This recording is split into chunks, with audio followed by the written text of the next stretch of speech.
नमस्कार दोस्तों, स्वागत है आप सभी का आपके अपने चैनल लाइब्रेरी अड्डा में। दोस्तों, आज से हम वीएमओयू की बीएलआईएस के लिए क्वेश्चन बैंक और प्रीवियस ईयर क्वेश्चंस को सोल्व करेंगे। इसकी सीरीज स्टार्ट करने वाले हैं। आज BLIS 01 के क्वेश्चंस को सोल्व करेंगे, जो क्वेश्चन बैंक है उसको, और प्रीवियस ईयर क्वेश्चंस को। BLIS 01 बुक का नाम है लाइब्रेरी एंड सोसाइटी, पुस्तकालय एवं समाज। हमारे चैनल पे BLIS, DLIS, MLIS के प्रीवियस ईयर्स के पेपर्स के लिए आप हमारे चैनल को सब्सक्राइब कर सकते हैं, और इसी के साथ आप कोई भी लाइब्रेरियन एग्ज़ाम के लिए तैयारी कर रहे हैं तो भी हमारे चैनल को सब्सक्राइब कर सकते हैं। और आप अगर स्कूल के लिए 6 to 10 के लिए या 12th तक के लिए, आप अगर आपके यहाँ कोई छोटा भाई बहन या कोई भी तैयारी कर रहा हो, तो इंग्लिश मीडियम हो चाहे हिंदी मीडियम हो, उसके लिए भी आप हमारे चैनल को सब्सक्राइब कर सकते हैं, क्योंकि उनके लिए भी न्यू सेशन से क्लासेज स्टार्ट होंगी। ठीक है दोस्तों, तो चलिए हम बिना टाइम वेस्ट किए स्टार्ट करते हैं आज की क्लास। और क्वेश्चन बैंक का पहला क्वेश्चन देखते हैं जो कि इस प्रकार है। पहला क्वेश्चन है, the library for the people, of the people and by the people is known as. Hindi में क्वेश्चन है, जनता के लिए, जनता की एवं जनता द्वारा स्थापित ग्रंथालय को कौन सा ग्रंथालय कहा जाता है। देखो, ये डेफिनेशन दोस्तों वैसी ही नहीं लग रही है आपको जैसी कि लोकतंत्र की डेफिनेशन होती थी, जनता की, जनता द्वारा जनता के लिए। ऐसे ही for the people, of the people and by the people, यानी वहाँ तो अगर गवर्नमेंट की बात करें, ऐसी गवर्नमेंट होगी तो डेमोक्रेसी यानी लोकतंत्र। और यहाँ पे अगर इसकी बात करें तो लाइब्रेरीज की बात करें तो ऐसी लाइब्रेरी होगी पब्लिक लाइब्रेरी। ठीक है, अब ऐसी लाइब्रेरी कौन सी लाइब्रेरी होती है, एक बार आंसर पढ़ लेते हैं, आपको लिखना कैसे है इसका। It is known as a public library. These libraries are established to serve the general public without any discrimination and provide free or minimal cost access to knowledge resources. ऐसे पुस्तकालय को सार्वजनिक पुस्तकालय कहा जाता है। ये पुस्तकालय जनता को ज्ञान संसाधनों तक मुफ्त या न्यूनतम लागत पर पहुंच प्रदान करने के लिए स्थापित किए जाते हैं। और ये लाइब्रेरीज या पुस्तकालय हर किसी को बिना किसी भेदभाव के सेवाएं प्रदान करते हैं। ये बात आप याद रखिएगा, किसी भी भेदभाव के बिना ये सेवाएं प्रदान करते हैं। तो चलिए हम टाइप्स ऑफ लाइब्रेरीज की बात कर लेते हैं कैसे कितने प्रकार की लाइब्रेरीज होती हैं। तो दोस्तों 3 प्रकार की लाइब्रेरी होती है। पहली है पब्लिक लाइब्रेरी यानी सार्वजनिक पुस्तकालय, दूसरी है एकेडमिक लाइब्रेरी यानी शैक्षणिक पुस्तकालय, और तीसरी है स्पेशल लाइब्रेरी यानी विशिष्ट पुस्तकालय। पब्लिक लाइब्रेरी हमने अभी देखा, जनता के लिए, जनता के द्वारा जो लाइब्रेरी होती है वो पब्लिक लाइब्रेरी होती है। एकेडमिक लाइब्रेरी वे लाइब्रेरी होती हैं जो स्कूल लाइब्रेरी हो, स्कूल में हो या कॉलेज में हो या यूनिवर्सिटी में हो। यूनिवर्सिटी में होगी तो यूजीसी उसकी देखभाल करेगी, यूजीसी बनाएगी। स्कूल में एडमिनिस्ट्रेशन या स्कूल हेड कोई भी है जो ऑर्गेनाइजेशन, और कॉलेज में कॉलेज। ठीक है, लेकिन ये विशिष्ट पुस्तकालय कौन से होते हैं, स्पेशल लाइब्रेरीज। तो चलो इनकी भी चर्चा कर लेते हैं। स्पेशल लाइब्रेरीज खाली खास तौर पर एक ही प्रकार की चीज़ों के लिए बनाए जाते हैं। जैसे स्कूल लाइब्रेरी में मैगजीन भी मिलेगी हर तरह की, आपको अलग अलग सब्जेक्ट्स की बुक्स भी मिलेगी, ऐसे कुछ। लेकिन स्पेशल लाइब्रेरी स्पेशली किसी एक ऑर्गेनाइजेशन या किसी एक उद्देश्य की प्राप्ति के लिए बनाए जाते हैं। जैसे डीआरडीओ में लाइब्रेरी बनाई जाएगी तो वो डीआरडीओ से रिलेटेड होगी। एम्स में होगी कोई लाइब्रेरी, वो उसमें खाली मेडिकल से रिलेटेड चीज़ें ही होंगी, मेडिकल से रिलेटेड बुक्स होंगी। ऐसी लाइब्रेरी कौन सी लाइब्रेरी होती हैं, स्पेशल लाइब्रेरी, विशिष्ट लाइब्रेरी होगी जिसके अंदर विशिष्ट प्रकार के या स्पेशल टाइप के ही यूजर्स आएंगे, हर तरह के यूजर नहीं होंगे। और पब्लिक लाइब्रेरी में जनरल चीज़ें मिलेंगी, सारी चीज़ें मिलेगी आपको, क्योंकि वो हर तरह के लोगों के लिए बनाई जाती है। अब देखिए आगे आपको ये भी क्वेश्चन भी आया हुआ है, तो आप इसको नोट कर लीजिएगा, कॉपी पेन लेके बैठिएगा दोस्तों, बिना कॉपी पेन के आप कुछ नहीं कर पाएंगे, इसलिए आपको लिखना ज़रूरी है। फिर भी मैं आपको बता देता हूँ कंपैरिजन करके, कि ये आपके पेपर में भी आया हुआ है, comparison between general and special libraries. General और स्पेशल लाइब्रेरी में क्या फ़र्क है? जनरल यानी पब्लिक लाइब्रेरी और स्पेशल लाइब्रेरी में क्या क्या फ़र्क है? सबसे पहले है कलेक्शन का। कलेक्शन कैसे?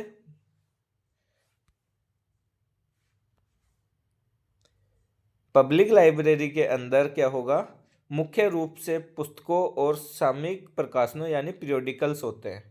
इसके अंदर नॉर्मल जनरल बुक्स और पीरियोडिकल्स होंगे। वैसे स्पेशल लाइब्रेरी के अंदर सामयिक प्रकाशन मतलब पीरियोडिकल, शोध प्रतिवेदन यानी रिसर्च रिपोर्ट, मानक यानी स्टैंडर्ड, पेटेंट्स, विनिर्देश, सारांश यानी एब्स्ट्रैक्ट आदि पर केंद्रित सामग्री होगी। क्योंकि रिसर्च से रिलेटेड है तो रिसर्च रिपोर्ट उस एरिया में क्या हुई है, उसके स्टैंडर्ड कहाँ कहाँ पेटेंट हैं उस किस चीज़ का, उसके एब्स्ट्रैक्ट, क्योंकि पूरी रिपोर्ट नहीं पढ़ पाए कोई साइंटिस्ट अगर जो है अपने पास वो, तो इसलिए वहाँ पे क्या रखते हैं हम, रिसर्च रिपोर्ट्स को रखा जाता है और उनके एब्स्ट्रैक्ट रखा जाता है। अब इसके अंदर सेवा का स्वरूप कैसा होगा? जनरल लाइब्रेरी के अंदर या पब्लिक लाइब्रेरी के अंदर क्या होगा, पाठकों को अध्ययन हेतु पाठ्य सामग्री प्रदान की जाती है। Books and reading materials are provided. वहीं पाठकों को सूचना इंफॉर्मेशन प्रदान की जाती है। यहाँ पे इंफॉर्मेशन मेन है। यहाँ पे क्या होता है कि यूजर लाइब्रेरियन सबकी प्रोफाइल बना के रखता है, सब रिसर्चर्स या साइंटिस्ट्स की, तो उनको टाइम टाइम पे क्या करता है, उनको उनके एरिया में जो भी अपडेट हुआ है वो उनको अपडेट करता रहता है, क्योंकि वो तो जो साइंटिस्ट है वो रिसर्च में बिजी रहेंगे, वो रिसर्च के अंदर बिजी हैं, तो उनको पता नहीं चलेगा कि उनके फील्ड में क्या रिसर्च हुई, इसलिए उनको इन्फॉर्मेशन देने का काम लाइब्रेरियन का होता है स्पेशल लाइब्रेरीज में। ठीक है। अब आगे ऑर्गेनाइजेशन, जैसे कैसे व्यवस्थापन कैसे रखते हैं, तो सामग्री को ग्रंथधारों या रैक्स पर व्यवस्थित किया जाता है, जो लकड़ी की अलमीरा होती है उसके अंदर सीधी रखी जाती है। वहीं स्पेशल लाइब्रेरीज में सूचना को व्यवस्थित करने के लिए वर्टिकल फाइल्स, ऐसे कैबिनेट बनाए जाते हैं, वर्टिकल फाइल्स और बॉक्सेस आदि का प्रयोग किया जाता है। अब आगे चले हम, तो फोर्थ पॉइंट है क्लासिफिकेशन का।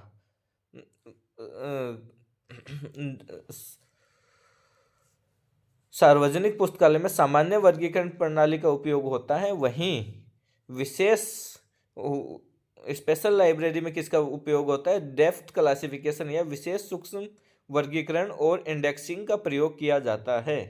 ठीक है, ये याद रखेंगे। इसके अंदर जनरल क्लासिफिकेशन का यूज होता है किसके अंदर, पब्लिक लाइब्रेरीज के अंदर, बल्कि स्पेशल लाइब्रेरीज में डेप्थ क्लासिफिकेशन एंड इंडेक्सिंग का यूज होता है। अब सर्विसेज कैसी कैसी होती है, ये संदर्भ सेवा यानी रेफरेंस सर्विस और सामान्य पाठ्य सामग्री प्रदान की जाती है। जनरल जो बुक्स हैं वो प्रदान करते हैं या रेफरेंस सर्विस प्रदान कर देते हैं। रेफरेंस सर्विस दो प्रकार की होती है, लॉन्ग रेफरेंस सर्विस और short reference service. Short reference service वो होती हैं जो हम कम टाइम में 5-10 मिनट आधे घंटे में दे देते हैं। लॉन्ग रेफरेंस सर्विस वो होती है कि आपके पास यूज़र आया, उसको कोई इन्फॉर्मेशन चाहिए, वो आप अभी नहीं दे सकते, आप कहीं दूसरी लाइब्रेरी से लेके आएंगे या कहीं से ढूंढ के देंगे, तो उसमें 1-2-3 दिन का टाइम लग जाता है। ऐसी सर्विस को लॉन्ग रेफरेंस सर्विस कहते हैं।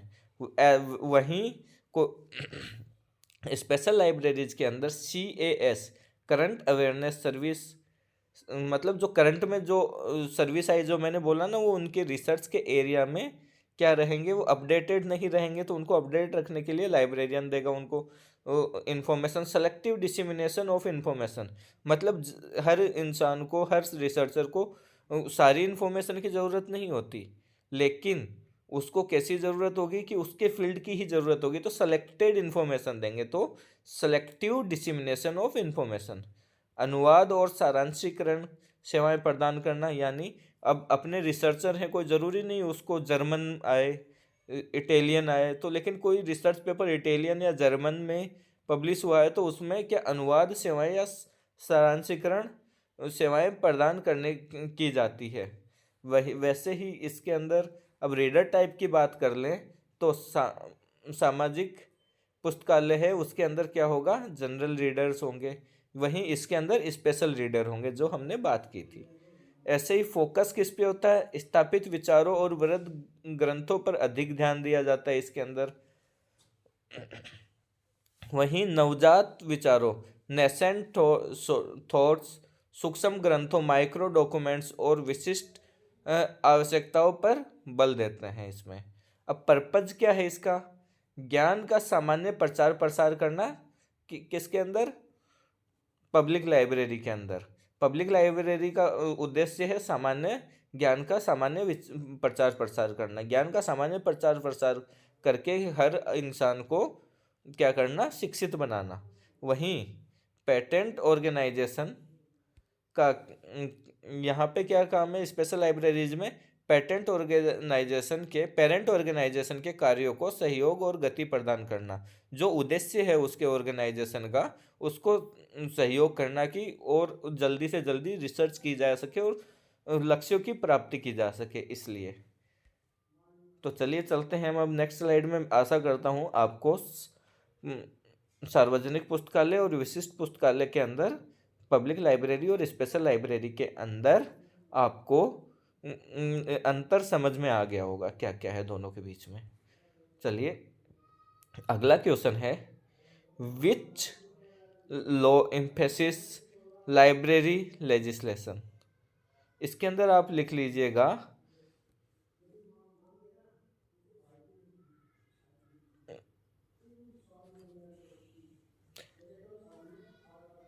एक बार आप इसको स्किप कर दीजिएगा, मैं आपको बाद में बताऊंगा।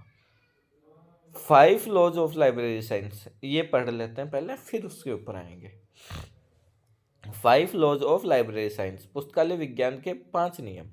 ये किसने दिए, तो ये दिए डॉक्टर SR रंगनाथन जी ने।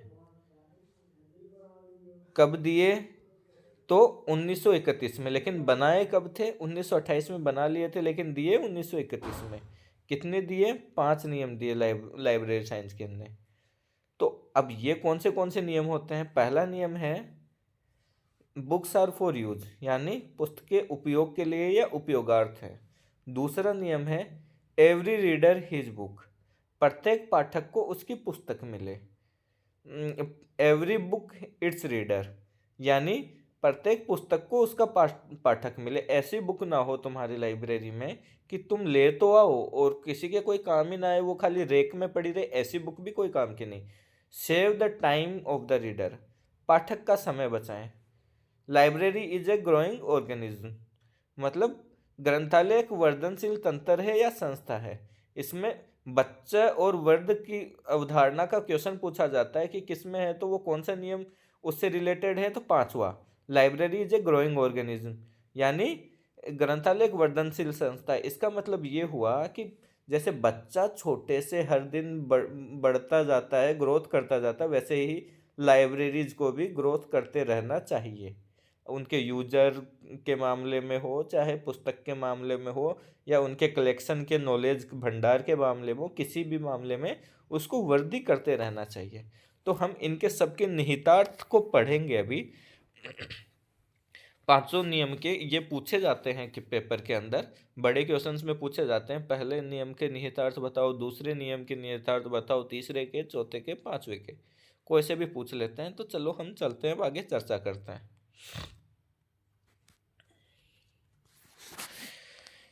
देखो पहले नियम का निहितार्थ हम अभी चर्चा कर ही लेते हैं इस पे। पहला नियम का निहितार्थ है लाइब्रेरी लोकेशन। लाइब्रेरी मतलब ग्रंथालय की अवस्थिति, ऐसी जगह स्थिति होनी चाहिए उसकी कि जहाँ पे हर कोई पहुँच सके, सबका पहुँच आसान हो। ऐसा नहीं हो कि जैसे कि क्या नाम है, स्कूल लाइब्रेरी है तो स्कूल लाइब्रेरी या कॉलेज लाइब्रेरी है जो वो एकदम सेंटर में होनी चाहिए इंस्टीट्यूट के, जहाँ पे बच्चे आ सके। नहीं, ऐसे नहीं कि एक कॉर्नर में छोड़ दे। ऐसे ही पब्लिक लाइब्रेरी है तो पब्लिक लाइब्रेरी एक किसी बस स्टैंड या किसी सिटी के बीच में होनी चाहिए, ना कि ऐसी जगह कि बाहर की साइड 2 किलोमीटर 4 किलोमीटर दूर खोल दी, जैसे किसी भी शहर के अंदर, वहाँ पे कौन जाएगा पढ़ने। इसलिए दूसरा है लाइब्रेरी आवर्स, ग्रंथालय का कार्य समय। ग्रंथालय का कार्य समय या तो उसके यूजर्स हैं, उसके समय के अनुसार होना चाहिए कि उसके टारगेटेड यूजर्स कौन से, जैसे स्कूल लाइब्रेरी है तो उसके लिए स्कूल टाइमिंग में खुली रहनी चाहिए, नहीं उस लाइब्रेरी को अगर हम शाम को खोलेंगे तो उसका कोई फ़ायदा नहीं है। ऐसे ही अगर पब्लिक लाइब्रेरी है तो वो सुबह से लेकर शाम तक कम से कम 12 से 14 घंटे तक खुली रहनी चाहिए, ताकि कोई भी कभी भी जिसको टाइम मिले वो आके पढ़ सके। ऐसे ही लाइब्रेरी फर्नीचर, ग्रंथालय फर्नीचर की बात हो तो फर्नीचर इस तरह का होना चाहिए ताकि यूजर ज़्यादा देर तक बैठ के आराम से पढ़ सके। ऐसे नहीं कि मेज चुभ रही हो, टेबल की कीलें निकली हो, वो गड़ती हो, इस तरह से। चौथा इसका निहितार्थ है बुक सिलेक्शन, यानी ग्रंथ चयन। बुक्स का सिलेक्शन हमें इस तरह से करना चाहिए कि बुक का यूज हो, ऐसे नहीं कि वो बुक रैक के अंदर ही पड़ी रहे। तो हमारे पास जो यूजर्स आते हैं उनके, जो भी यूजर्स आते हैं हमारे पास, तो उनसे फीडबैक लेते रहना चाहिए हमें, ताकि हमें पता रहे कि उनके इंटरेस्ट क्या है, या फिर उनके इंटरेस्ट को ऑब्जर्व करके हमें उनसे रिलेटेड बुक्स रखनी चाहिए। लाइब्रेरी स्टाफ, ग्रंथालय के कर्मचारीगण, यानी ये इनके कुछ क्वालिटीज़ बताई थी ऐसा रंगनाथन जी ने, कि सेवा भाव होना चाहिए किसी भी लाइब्रेरियन के अंदर, क्योंकि वो सेवा भाव रहेगा तो ही वो एक अच्छा लाइब्रेरियन बन सकता है, और अच्छा लाइब्रेरियन ही लाइब्रेरी को अच्छी बना सकता है। इसलिए नहीं तो उस लाइब्रेरी का कोई महत्व नहीं रहेगा अगर लाइब्रेरियन अच्छा नहीं है। अगर आपको दोस्तों हमारा कंटेंट अच्छा लगता है तो प्लीज़ प्लीज़ प्लीज़ आप हमारे वीडियोज़ को सब्सक्राइब ज़रूर कीजिए। चलिए चलते हैं हम अब दूसरे लॉ की तरफ।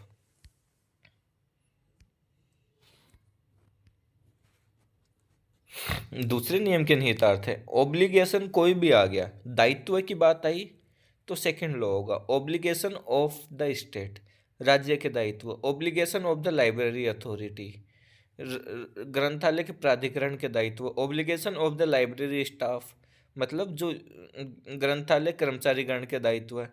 ऑब्लिगेशन ऑफ द रीडर्स, पाठक के दायित्व। रीडर के भी कुछ दायित्व होंगे, कुछ जिम्मेदारियां होंगी जो उसको निभानी चाहिए।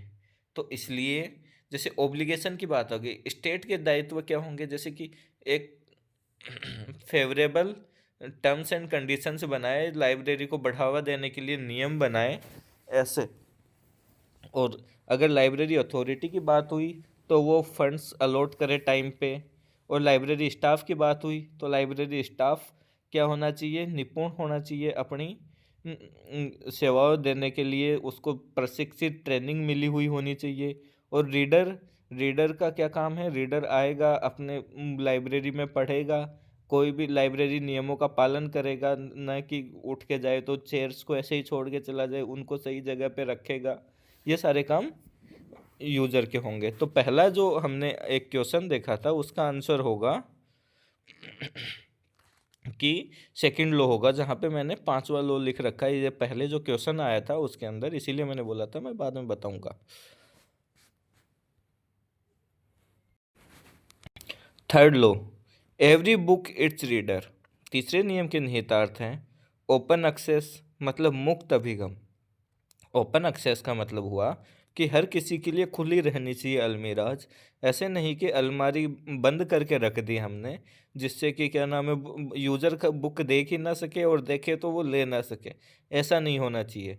सेल्फ अरेंजमेंट, ऐसे सेल्फ अच्छे से, मतलब निधानी सेल्फ की व्यवस्था, अच्छे से बुक्स को रैक्स के अंदर लगाई गई हो।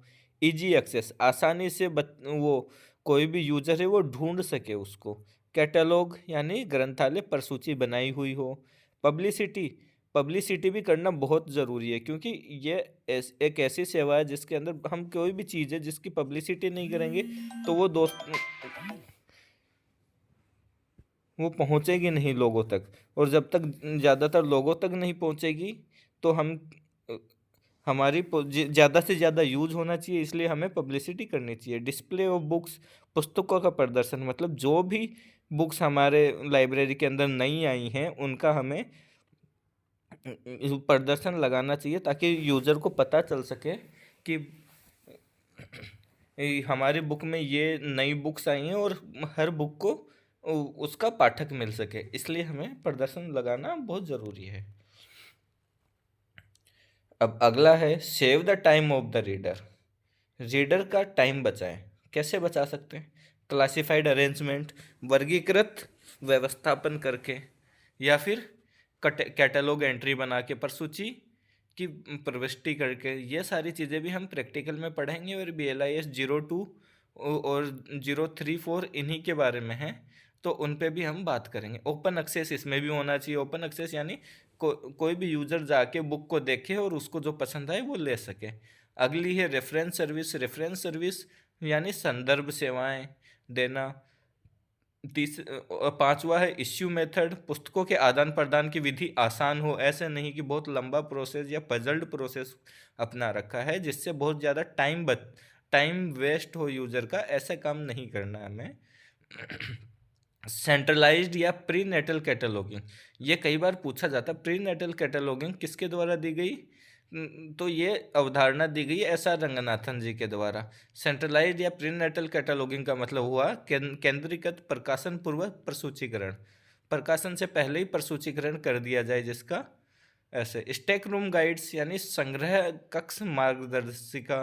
लाइब्रेरी लोकेशन, ग्रंथालय की अवस्थिति। इन सब चीज़ों से लाइब्रेरी को रीडर को क्या होगा? हेल्प मिलेगी, जिससे उनका टाइम बचेगा। ऐसे ही हम आगे चलते हैं। Library is a growing organism. ये इसके इम्प्लीकेशंस क्या क्या हैं या निहितार्थ क्या क्या हैं? तो पहला है ग्रोथ इन साइज, आकार में वृद्धि। लाइब्रेरी बिल्डिंग, ग्रंथालय भवन। ग्रोथ ऑफ रीडर्स, पाठकों में वृद्धि। और ग्रोथ ऑफ स्टाफ में वृद्धि। ये सारी चीज़ है कि मतलब मैंने जो बताया था ना, बच्चा जैसे छोटे से बड़ा होता है वैसे ही लाइब्रेरी को भी दिन दुगुनी रात चौगुनी वृद्धि करते रहना चाहिए। इसलिए साइज में ग्रोथ होनी चाहिए, बिल्डिंग बढ़ती रहनी चाहिए, उसके यूजर बढ़ते रहने चाहिए, और स्टाफ की ट्रेनिंग होके स्टाफ अच्छे ट्रेंड होने चाहिए, और उनकी वो भी आगे बढ़ते रहने चाहिए। इसलिए चलिए, ताकि वो यूजर्स को अच्छे से हेल्प कर सके। तो चलिए चलते हैं हम अब नेक्स्ट क्वेश्चन की तरफ। अगला क्वेश्चन है हमारा, ये तो हमने कर लिया। ये आपके कुछ इम्पोर्टेंट की पॉइंट्स हैं जो दे रखे। इनफॉर्मल एजुकेशन, ऐसी शिक्षा से तात्पर्य है जो किसी शिक्षण संस्थान में शिक्षकों के माध्यम से प्राप्त न की जाकर स्वयं अन्य किसी सार्वजनिक माध्यम से प्राप्त की जाती है। यानी जो एकेडमिक इंस्टीट्यूशंस या फिर शैक्षणिक संस्थानों में जो शिक्षा प्राप्त की जाती है उसको फॉर्मल एजुकेशन या औपचारिक शिक्षा कहते हैं। और जो और कहीं पे ली जाती है, सार्वजनिक रूप से कोई भी शिक्षा प्राप्त की जाती है, जैसे कि यहाँ पे बोला है, उसको क्या बोलते हैं? इनफॉर्मल एजुकेशन बोलते हैं। तो ये क्वेश्चन पूछा जाता है कई बार कि पब्लिक लाइब्रेरी कौन सी शिक्षा प्रदान करती है? तो अनौपचारिक मतलब इनफॉर्मल एजुकेशन प्रदान करती है। ये क्वेश्चन पूछ लेते हैं, औपचारिक शिक्षा क्या है और अनौपचारिक शिक्षा क्या है। इसलिए अब अगला क्वेश्चन है, अगला पॉइंट है माइक्रो डॉक्यूमेंट्स। माइक्रो डॉक्यूमेंट्स मतलब ऐसे प्रलेख जो आकार में छोटे होते हैं और पत्र पत्रिकाओं के लेख, पैटर्न्स, मानक, स्टैंडर्ड, शोध प्रतिवेदन आदि होते हैं। मतलब जो डॉक्यूमेंट्स छोटे होंगे साइज में उनको माइक्रो डॉक्यूमेंट कहेंगे। ये समझिए आप। फॉर्मल एजुकेशन मैंने बता ही दिया। लाइब्रेरी सिस्टम एक ऐसी व्यवस्था को कहते हैं जिसमें विभिन्न पुस्तकालय अलग अलग न होकर परस्पर संबंध होते हैं। लाइब्रेरी सिस्टम मतलब एक ऐसा सिस्टम जिसमें बहुत सारी लाइब्रेरीज जुड़ के एक दूसरे के साथ मिलके काम करती हैं यूजर्स के काम को पूरा करने के लिए। जैसे कि आपकी लाइब्रेरी में कोई यूजर आया, उसको कोई बुक चाहिए या कोई जानकारी चाहिए, तो आपको रेफरेंस सर्विस देनी है, तो आप दूसरी लाइब्रेरी से लेके आप दे सकते हैं या यूजर को गाइड कर सकते हैं। पांडुलिपि या मैन्युस्क्रिप्ट क्या होते हैं? ऐसी बुक्स जो हाथ से लिखी हो, हैंड रिटन बुक्स या हस्तलिखित ग्रंथ को मैन्युस्क्रिप्ट्स कहते हैं। विशिष्ट पाठक, स्पेशलिस्ट पाठक, स्पेशल लाइब्रेरी में होते हैं, जिसकी हमने बात की, ऐसे पाठक जो किसी विशिष्ट विषय का विशेषज्ञ होता है ना, कोई भी स्पेशलिस्ट होगा किसी एक एरिया का, एक टॉपिक का, एक सब्जेक्ट का, और अपने विषय पर समग्र पाठ्य सामग्री का अभिलाषी होता है, तो उसको खाली वही उस सब्जेक्ट से रिलेटेड ही बुक चाहिए। उनके लिए कोई अभिलाषी या नहीं, मतलब उसको नीड होती है उसकी।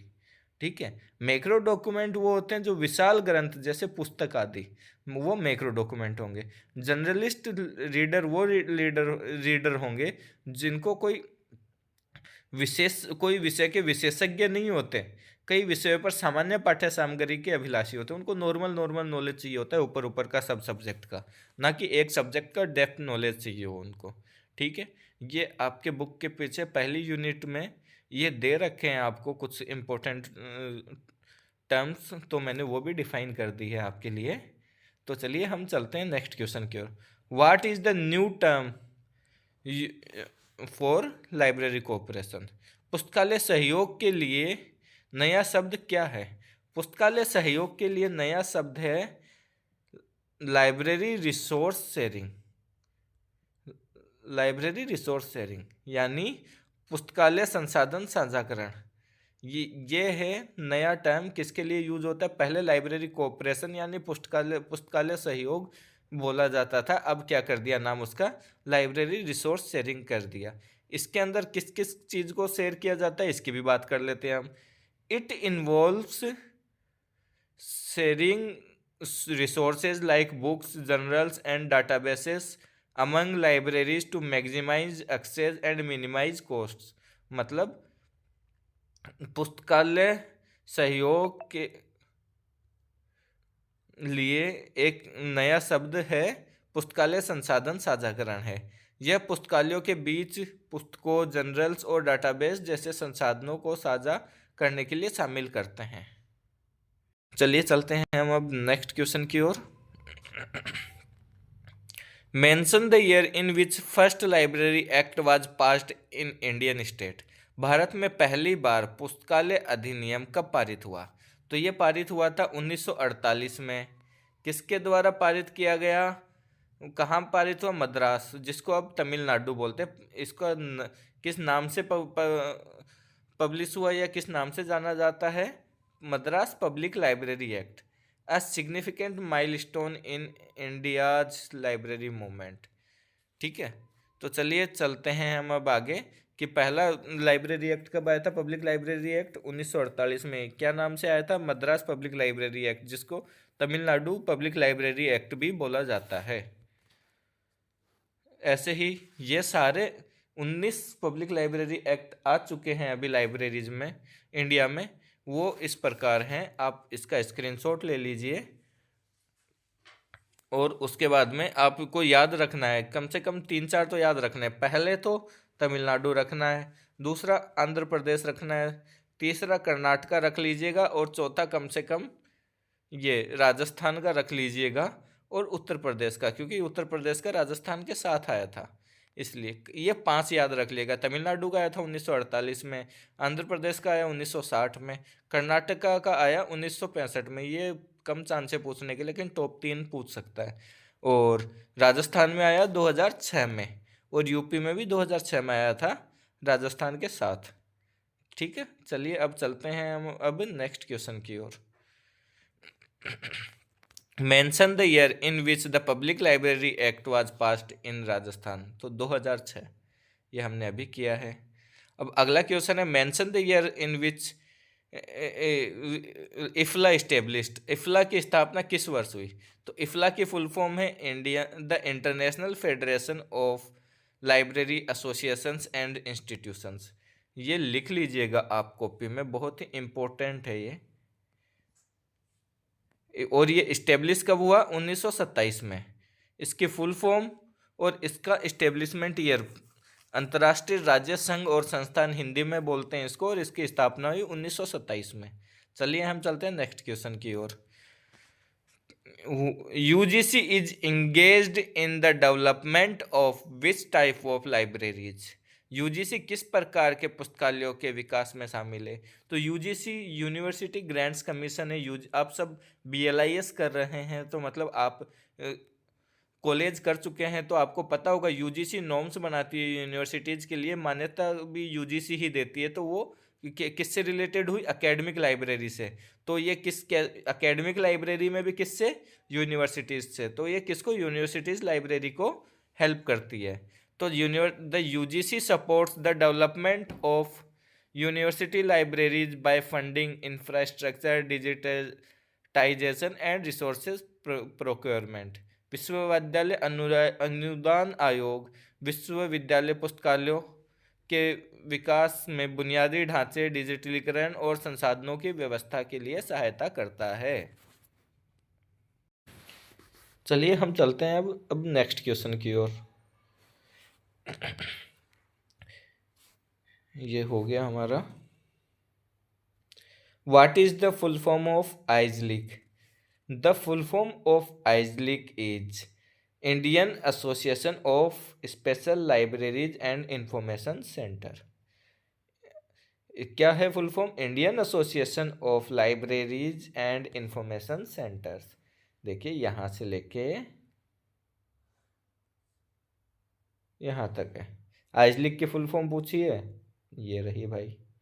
अब ये क्या है? It is a professional body by library and information science professionals in India.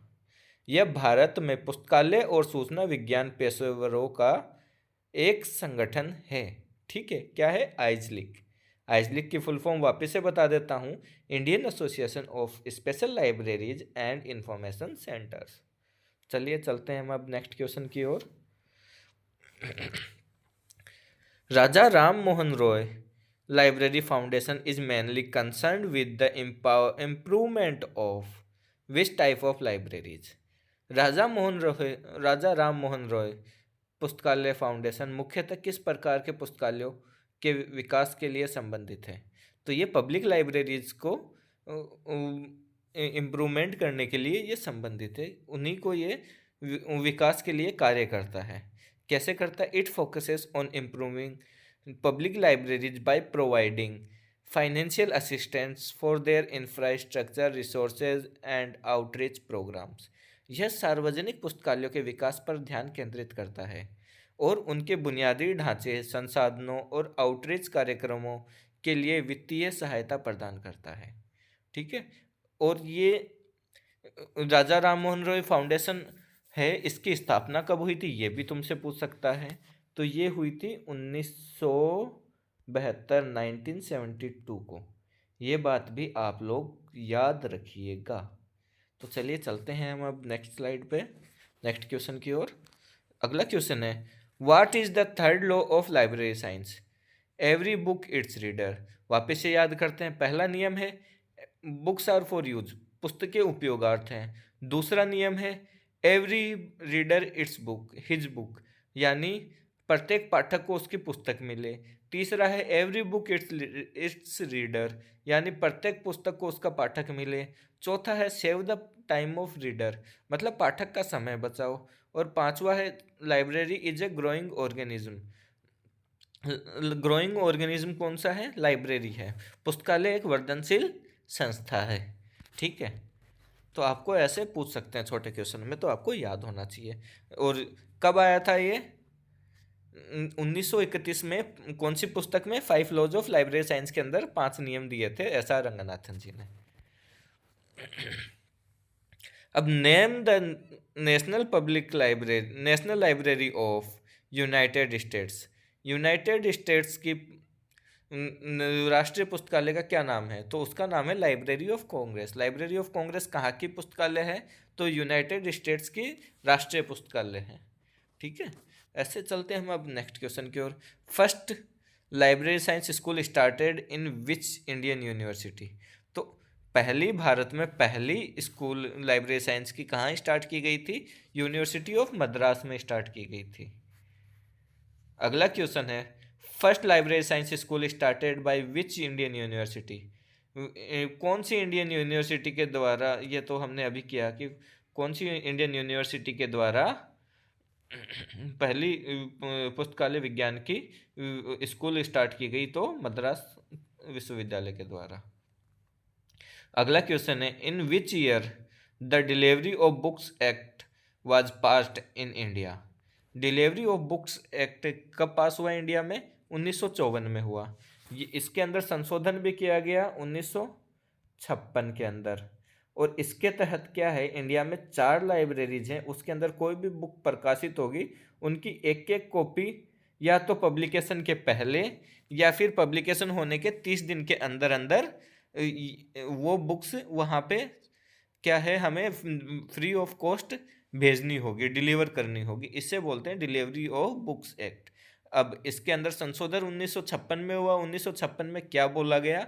1956 में बोला गया कि इस पहले तो पुस्तकों के बारे में था ये, क्योंकि इसमें लिखा है देखो डिलीवरी ऑफ बुक्स एक्ट, लेकिन अब उसके बाद में 1956 में बोला न्यूज़पेपर और पीरियोडिकल्स भी इसके अंदर जोड़े जाएंगे, ये भी वहाँ पे सहेज के रखे जाएंगे 4 लाइब्रेरीज के अंदर। क्योंकि ये कोई भी पुस्तकालय है जो पब्लिक पुस्तकालय या राष्ट्रीय पुस्तकालय, वो किसी भी देश का धरोहर होती है, क्योंकि वो कल्चर को सहेज के रखती है। तो वहाँ पे ये चीज़ें जानी जरूरी हैं, इसलिए बनाई गई हैं ये सारी चीज़ें, ये नियम बनाया गया।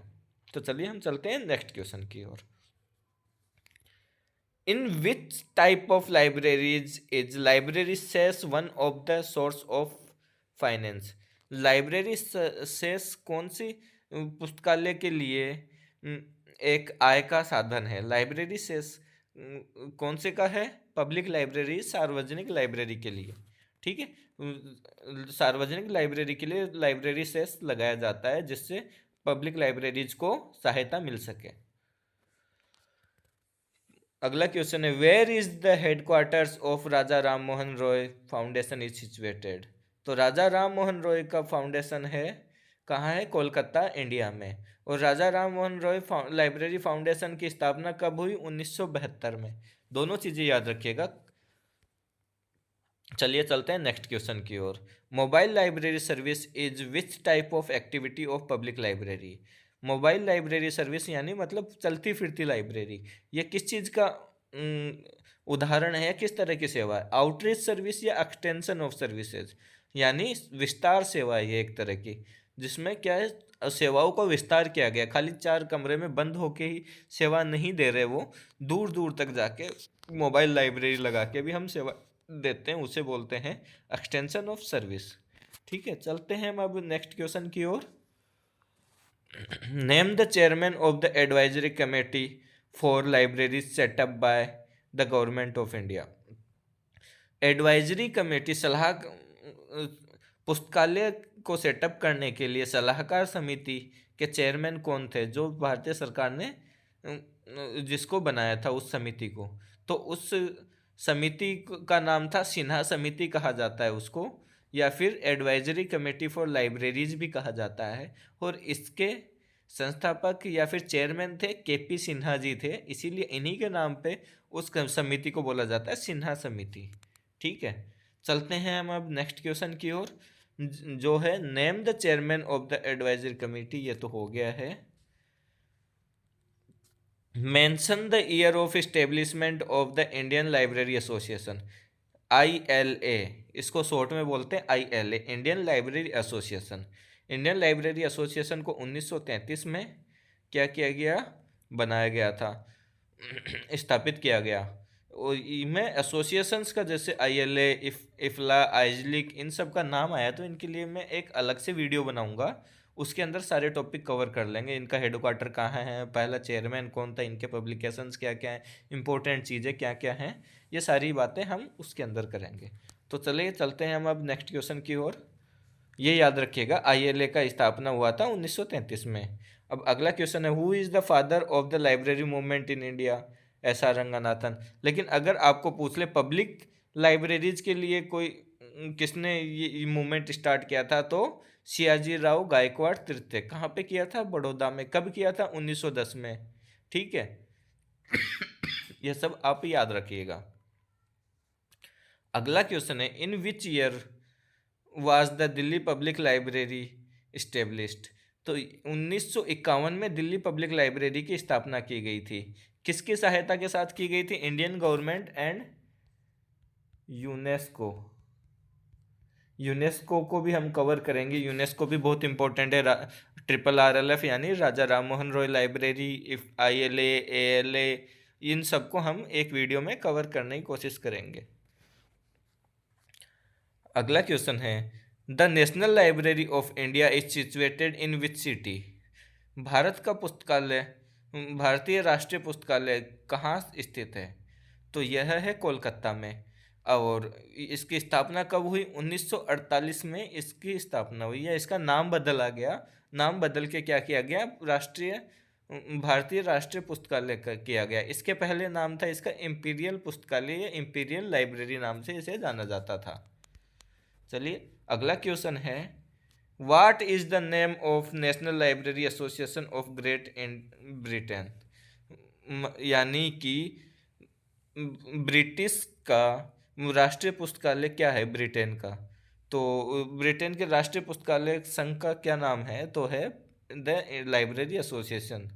ठीक है, द LA बोला जाता है कई बार, और लाइब्रेरी एसोसिएशन नाम से जाना जाता है। इतने 23 क्वेश्चन दे रखे थे क्वेश्चन बैंक में, वो हमने कवर किए। कुछ PYQs भी हमने ऐड किए हैं, और PYQ ज़्यादातर इसके अंदर, PYQ मतलब प्रीवियस ईयर क्वेश्चंस, इसके अंदर सम्मिलित हैं।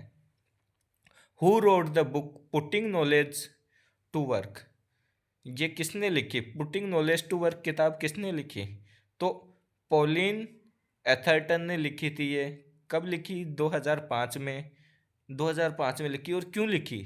क्योंकि इनने क्या किया था कि ये बेस्ड थी ऐसा रंगनाथन जी के 5 लॉज ऑफ लाइब्रेरी साइंस के ऊपर बेस्ड ये बुक लिखी थी इनने। आज की क्लास बहुत लंबी हो रही है दोस्तों, तो आज की क्लास हम इतनी ही रखते हैं। चलिए हम मिलते हैं नेक्स्ट क्लास में। VMOU BLIS 01 का ही हम क्वेश्चन बैंक सोल्व करेंगे आगे। तब तक के लिए आप इसके नोट्स बनाइए। अगर आपको हमारा वीडियो अच्छा लगा तो वीडियो को लाइक कीजिएगा, हमारे चैनल को सब्सक्राइब कीजिएगा, और आपके दोस्तों के साथ शेयर कीजिएगा। धन्यवाद। जय हिंद, जय भारत।